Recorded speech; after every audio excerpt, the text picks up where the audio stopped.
দেখুন, ভারতের ইতিহাসে বা বাংলাতেও আপনি যদি দেখেন যে বহু অন্যান্য পেশার বহু কৃতী মানুষ আমাদের দলে এসছেন, প্রার্থী হয়েছেন। তারা অনেকে জিতে, জ্যোতির্ময়ী শিকদার এত বড় একজন অ্যাথলিট, তিনি এমপির দায়িত্ব পালন করেছেন। আমাদের দল থেকে বিপ্লব চ্যাটার্জি থেকে শুরু করে অনিল চ্যাটার্জি, অজিত পান্ডে, এরকম বহু গুণী মানুষ তারা প্রার্থী হয়েছেন। ইদানিংকালের মধ্যেও দেবদূত ঘোষ আমাদের প্রার্থী হয়েছেন, বিধানসভায় হয়েছেন, লোকসভায় হয়েছেন। সুতরাং এটা হয়েছে, কিন্তু আপনি নিশ্চয়ই এটা স্বীকার করবেন যে আমরা কখনো কাউকে ওই দেব বা মুনমুন সেন যে অর্থে প্রার্থী হয়েছে, কখনো দেবদূত ঘোষ বা বিপ্লব চ্যাটার্জিরা সেই অর্থে আমরা প্রার্থী করিনি, বা কেউ গিয়ে বলেনি যে আমি একজন স্টার, আমি একজন সেলিব্রিটি, তাই আমাকে দেখে ওই গ্ল্যামার কোশ্চেন দেখে আমাকে ভোট দাও। বিভিন্ন পেশার মানুষজন তারা কিন্তু গণ আন্দোলনের কর্মী হিসেবেই আমাদের দলে এসছেন এবং তারা সেই রাজনীতি করেছেন।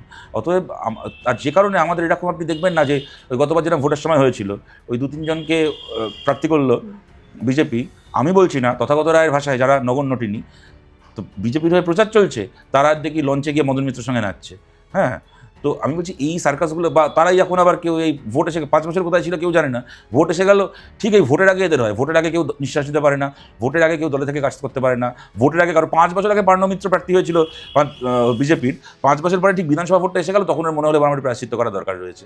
এখন সে প্রায়শ্চিত্ত করার জন্য অন্য দলে জয়েন করলো। তাকে আবার সাংবাদিক প্রশ্ন করছে যে আপনি এই ঘটনা নিয়ে কী বলবেন, পাশ থেকে তৃণমূলের লোক বলে দিচ্ছে না ওকে সব প্রশ্ন করা যাবে না। সুতরাং এই সমস্ত ন্যাকামি আমাদের দলে হয় না। আমাদের বিভিন্ন পেশার মানুষজন আমাদের দলে প্রার্থী এবারও হতে পারেন, হবেনও হয়তো, কিন্তু আমরা কখনো মানুষের কাছে গিয়ে এইটা বলবো না যে